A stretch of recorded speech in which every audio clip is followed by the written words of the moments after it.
आज की इस वीडियो में हम बात करने वाले हैं यूपी बोर्ड वाले जितने भी 12th क्लास के स्टूडेंट हैं, चाहे वो यूपी बोर्ड के हैं, बिहार बोर्ड के हैं, चाहे वो मध्य प्रदेश बोर्ड के हैं, यानी किसी भी हिंदी बोर्ड से हो और आप फिजिक्स में पूरे में से पूरा नंबर लेकर आना चाह रहे हो, यानी कि आपका फिजिक्स का पेपर 70 नंबर का है और 70 में से 70 लाना चाह रहे हो आप, क्योंकि प्रैक्टिकल का 30 नंबर है। 30 में से आपको हो सकता है 28, 29 या 30 ही मिलेंगे, इससे कम तो आपको मिलने हैं नहीं। ठीक है, तो हम स्पेशली बात कर रहे हैं कि हमको 70 में से 70 नंबर किस तरीके से ला सकते हैं, उसके लिए क्या स्ट्रेटेजी होनी चाहिए बोर्ड की तैयारी के लिए, क्योंकि आधे से ज्यादा समय तो निकल चुका है आपका, यानी अक्टूबर चल रहा है और अक्टूबर भी आधा खत्म।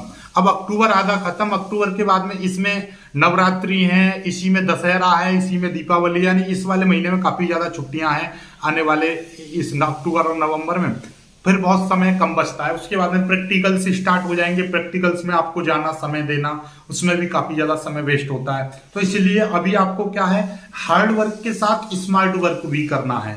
और स्मार्ट वर्क किस तरीके से करोगे, आप पहले पेपर की कंडीशन समझो कि पेपर का प्रारूप कैसा रहेगा, फिर उसके बाद में आप पेपर की तैयारी कीजिए। और पेपर की तैयारी के लिए मैं आपको बता दूं, देखिएगा कक्षा 12 भौतिक विज्ञान की हम बात कर रहे हैं, स्पेशली मेरा टारगेट यूपी बोर्ड के स्टूडेंट्स हैं। साथ में आप किसी भी हिंदी बोर्ड से हो, कोई फर्क नहीं पड़ता, बस आप स्ट्रेटेजी समझ लो। ठीक है, स्ट्रेटेजी कैसे समझेंगे हम, फिजिक्स के पेपर में, चाहे वो कहीं का भी हो, चाहे वो सीबीएसई बोर्ड का ही क्यों ना हो, उसमें 4 चीजें होती हैं। एमसीक्यू रहेंगे, यूपी बोर्ड में आपके 6 एमसीक्यू आ रहे हैं आजकल। और थ्योरी आपकी ज्यादा नंबर की नहीं आएगी, 15 से 20 या 25, बस इतना समझिए, 15 से 20 या 25 नंबर की थ्योरी आएगी, इससे ज्यादा थ्योरी नहीं आने की है पेपर में। अब बात करेंगे डेरिवेशंस होंगे उसमें, एमसीक्यू, थ्योरी और डेरिवेशंस। डेरिवेशंस कितने आते हैं, 20 से 25 नंबर के डेरिवेशन आएंगे। और न्यूमेरिकल, क्योंकि फिजिक्स एक ऐसा सब्जेक्ट है जिसमें न्यूमेरिकल्स भरपूर मात्रा में रहते हैं और हर चीज पर, हर डेरिवेशन पर बेस्ड न्यूमेरिकल्स होते हैं और पेपर में भी भर भर के न्यूमेरिकल्स आते हैं। यूपी बोर्ड की ऑफिशियल वेबसाइट यूपी एमएसपी, इस पर जाएंगे, यूपी एमएसपी डाल के पीछे मॉडल पेपर डाल दीजिएगा। ठीक है, मॉडल पेपर डाल दीजिएगा, आपका मॉडल पेपर निकल के आ जाएंगे। और मॉडल पेपर में भी देखेंगे, यानी यूपी बोर्ड ने अपनी वेबसाइट पर पिछली साल, हर साल पेपर डालती है। और पेपर यदि उनका प्रारूप देखोगे, सेम बोर्ड का पेपर उसी प्रारूप पर बनता है, उसी पैटर्न पर बनता है। या प्रीवियस ईयर के कोई भी पेपर उठा के देख लो, पिछले 10 सालों के सभी में, जब से 70 नंबर का पेपर हुआ है, उसमें आपका 25 से 30 नंबर के न्यूमेरिकल्स आते ही आते हैं, सब चॉइस वॉइस के लगाकर। चॉइस का कैसे, मैं क्या बताना चाह रहा हूं, इस तरीके से समझिए। जैसे कि आपको लॉन्ग क्वेश्चन दे रखा है कि वैद्युत द्विध्रुव क्या है, एक समान वैद्युत क्षेत्र में द्विध्रुव को घुमाने में किया गया कार्य। ये एक देखिए, इसमें क्या है, थोड़ी सी थ्योरी भी आ गई। जैसे मान लीजिए 5 नंबर का प्रश्न है, इसमें इतनी वैद्युत द्विध्रुव क्या है, थ्योरी का पार्ट हो गया और ये आपका क्या हो गया, डेरिवेशन हो गया। तो मैं मान के चल रहा हूं 4 नंबर का डेरिवेशन और 1 नंबर की थ्योरी, इस तरीके से 4 + 1 बन गया, तो 5 नंबर का क्वेश्चन हो गया। तो ये आपका किस में काउंट होगा, 1 नंबर की थ्योरी में काउंट कर लीजिए, 4 नंबर डेरिवेशन में काउंट कर लीजिए। और इसके साथ में अथवा करके दे रखा हो, या तो ये कर लो, अथवा में एक न्यूमेरिकल आ गया, ये टोटल 5 नंबर का हो गया। तो न्यूमेरिकल 5 नंबर का, तो अब मैंने क्या किया है, ये पूरा काउंट किया है, न्यूमेरिकल में ये काउंट किया है और ये वाला थ्योरी में 4 नंबर थ्योरी का। तो इस तरीके से देखोगे तो पेपर आपका, क्योंकि टोटल जो पेपर होता है मात्र 70 नंबर का ही नहीं बनता, 70 से ज्यादा का बनता है। क्यों, क्योंकि 5 नंबर का क्वेश्चन ये है, करना तो एक है हमको, लेकिन इसके साथ में चॉइस में भी तो 5 नंबर का एक क्वेश्चन दे रखा है। भाई आपको ये सारी चीज नहीं आ रही तो न्यूमेरिकल्स करोगे, यदि न्यूमेरिकल्स नहीं आ रहा तो ये करोगे, तो आप कहोगे सर इसको तो 5 नंबर में ही गिनो, लेकिन पेपर में तो न्यूमेरिकल्स और डेरिवेशंस दोनों ही दे रखे हैं ना, तो मैंने दोनों के अलग अलग नंबर काउंट किए हैं। तो देखोगे जब सारी चीज अलग अलग काउंट करोगे तो न्यूमेरिकल्स 30 नंबर के लगभग बैठते हैं, बल्कि 30 नंबर से भी ज्यादा हो जाते हैं। ऐसे डेरिवेशन आपके 30 नंबर तक पहुंच जाते हैं। थ्योरी भी आपकी 25 से 30 नंबर तक, 25 नंबर तक, 25 से ज्यादा नहीं होती है थ्योरी। ठीक है, या आप थ्योरी वाला पोर्शन कर लीजिए या आप डेरिवेशन वाला कर लीजिए, ये आपके ऊपर डिपेंड करता है। ठीक है, तो आप समझ गए कंडीशन किस तरीके से बनेगा, इस तरीके से। आप कहोगे सर अब समय बहुत कम है, हमको तो बस इतना इंपोर्टेंट पता चल जाए तो हम वो तैयारी कर लें। तो देखिए, आपसे मैं कहूं इंपोर्टेंट दुनिया में कोई भी कह रहा है कि इंपोर्टेंट दे दूं आपको और उससे 70 में से 70 आ जाएंगे, कभी नहीं आएंगे, ये कभी नहीं आएंगे, क्योंकि 70 में से 70 लाने के लिए आपको इंपोर्टेंट थ्योरी सारी चीज आपको पढ़नी पड़ेगी, पता ना कौन सा क्वेश्चन कहां से फंस जाए, कहां से आ जाए, ठीक है। लेकिन मैं आपको बता रहा हूं, यदि आप 70 में से 70 नहीं ला सको तो आप क्या करो, 70 में से 60 या 65 लाने की तरकीब मैं आपको बता देता हूं, और सबसे कम मेहनत पर इतने ला सकते हो आप, ठीक है। चलिए ये भी काफी है, 70 में से 60 आ गए और इधर 30 आ गए, तो 30 इसमें जोड़ दोगे तो 100 में से पूरे 90 आ जाएंगे। 90% काफी है, इनफ है, 90% इनफ है, 95 भी आ सकते हैं, कोई दिक्कत नहीं। उसके लिए आपको क्या करना है, एमसीक्यू पर ध्यान बिल्कुल नहीं दो अभी, एमसीक्यू पर कोई ध्यान मत दो, क्योंकि एमसीक्यू में कुछ चीजें, एक तो एक क्वेश्चन ऐसे आता है कि बताओ एप्सिलॉन जीरो का मात्रक क्या होता है, बताओ कि एप्सिलॉन जीरो का मान कितना होता है, या वैसे बताओ चुंबकीय क्षेत्र का मात्रक क्या होता है। इस तरीके से एक मात्रक पर आता है, तो मात्रक जब डेरिवेशंस करोगे, थ्योरी याद करोगे, तब उसी में याद हो जाते हैं। एक छोटा सा एक न्यूमेरिकल्स भी आता है एमसीक्यू में, तो वो न्यूमेरिकल्स वाले सेक्शन में हो जाएगा। इसलिए एमसीक्यू पर ज्यादा ध्यान नहीं देना, हाँ पढ़ने हैं, लेकिन मैं बता दूंगा कब और कैसे पढ़ने।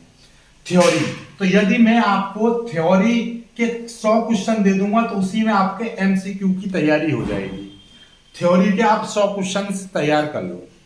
100 क्वेश्चन कौन कौन से तैयार करने हैं, जो इंपोर्टेंट हैं, जो प्रीवियस ईयर में आ चुके हैं और आपको संभावना लग रही है कि ये आगे भी आ सकते हैं, उनको 50 पूरी किताब के 14 के लगभग चैप्टर हैं। 14 चैप्टर से यदि आपका 3-3 भी करेंगे, 14 या 42, तो किसी किसी चैप्टर में तो एक भी डेरिवेशन नहीं है। लास्ट में किसी किसी में, मतलब सेकंड जो किताब है उसमें बहुत कम डेरिवेशंस हैं। डेरिवेशंस पहली बुक में है, पहले पार्ट में, और दूसरी बुक में 9वें चैप्टर में डेरिवेशंस हैं, उसके बाद में डेरिवेशंस कम है, ठीक है। तो कुल मिलाकर यदि बात की जाए तो इसमें क्या है, तो डेरिवेशंस आप 50, पूरी किताब के 50 ऐसे डेरिवेशंस होंगे जो हर बार रिपीट हो रहे हैं या जो इंपोर्टेंट हैं, ठीक। कुछ क्वेश्चन रिपीटेड, कुछ क्वेश्चन ऐसे इंपोर्टेंट जो आ सकते हैं, बस 50 से ज्यादा डेरिवेशंस नहीं बैठेंगे, और बल्कि कम ही बैठेंगे।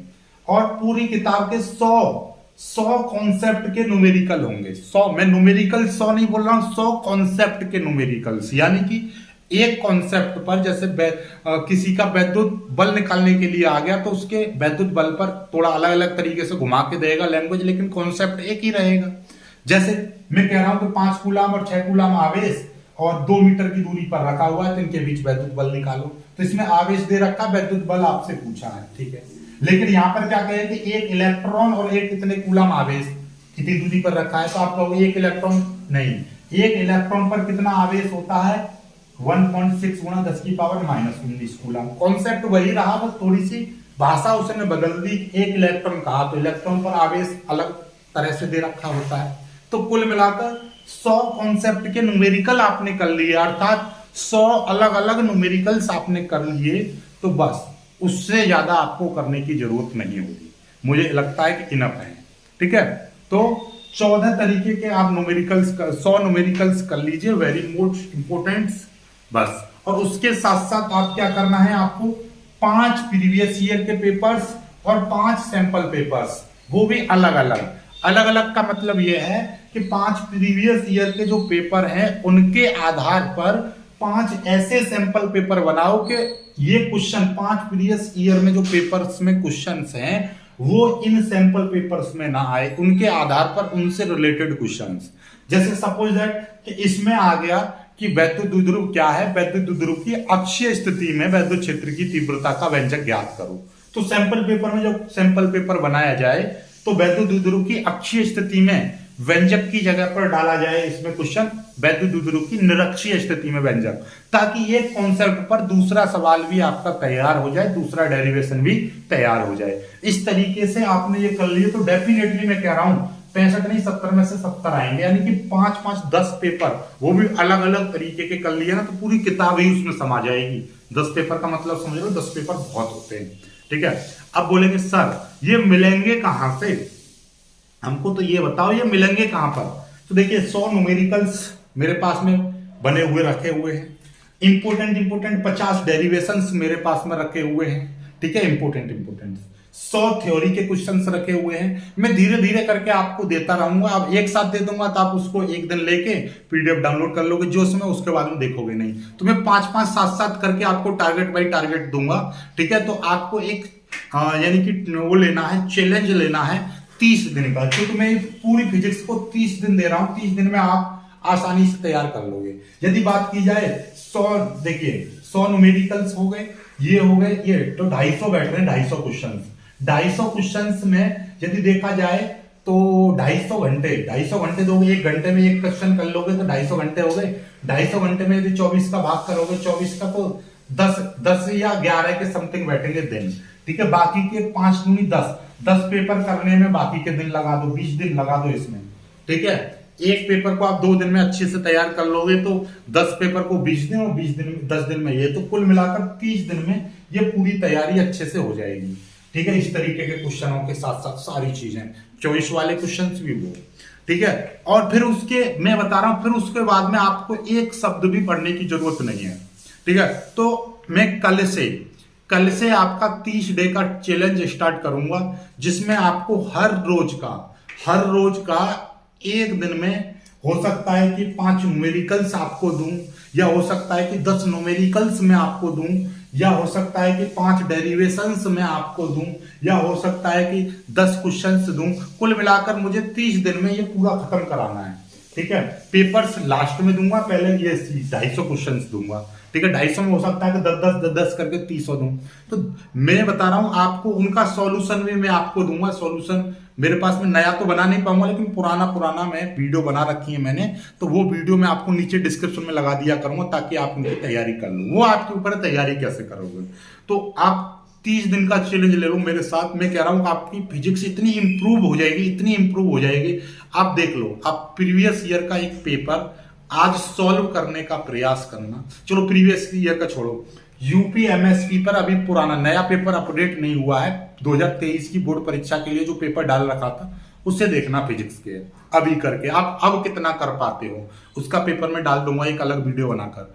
फिर जब मैं 30 दिन का चैलेंज खत्म करा दूं, उसके बाद में तैयारी हो जाए, तब आप उस पेपर को करके देखना, तब आप बताना कि कितना इंप्रूवमेंट हुआ है। या कोई भी आप रैंडमली कोई भी पेपर लेके देख लेना प्रीवियस ईयर का, आओ कितना सॉल्व कर पा रहे हो। और 30 दिन बाद जो मैं आपको बताऊं उसको याद करने के बाद, ऐसा नहीं कि मैं दे रहा हूं आप लेते रहो, याद कुछ ना करो। याद करने के बाद, उसको तैयार करने के बाद फिर पेपर को देखना कितना कर पा रहे हो।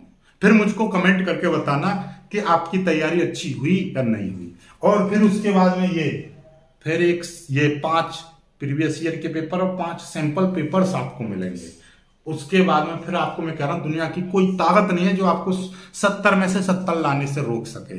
तो बस यही है मेरा स्ट्रेटेजी, यही रहेगी कि आपको पहले इनको समझ लो, ये सारी चीज, या तो आप अपने से स्वयं से निकाल लो इंपोर्टेंट कौन कौन से जो पिछले 5 सालों में जो क्वेश्चन आ चुके हैं वो सारे याद करने हैं, और उन्हीं के आधार पर के अगले क्या आ सकते हैं संभावित। जैसे मैं कह रहा हूं ऐसे एक सीरीज बन रही है, 1 3 5 7, अब आगे क्या आ सकता है। तो आप कह रहे हो भाई विषम संख्या है, तो आगे 9 आ सकता है, बिल्कुल आ सकता है। तो वही चीज पिछले 5 सालों में आपको देखना है, पिछले 5 सालों में आपको देखना है कि कौन कौन से क्वेश्चंस आए हैं पेपर में। तो उसी के आधार पर अगले आने वाली सालों में भी आप लगा सकते हो कि पिछले 5 सालों से ये प्रश्न लगातार आ रहे हैं, तो इसी के आधार पर कितना चेंज होकर आ रहे हैं, तो आगे कितना चेंज करके ये क्वेश्चन आ सकते हैं, इनकी संभावना है।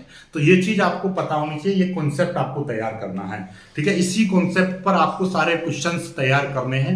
पहले प्रीवियस ईयर के क्वेश्चंस को आपको देखना है, फिर उसके बाद आगे नए क्वेश्चंस तैयार करने हैं, ठीक है। तैयारी आपको बहुत अच्छी होगी।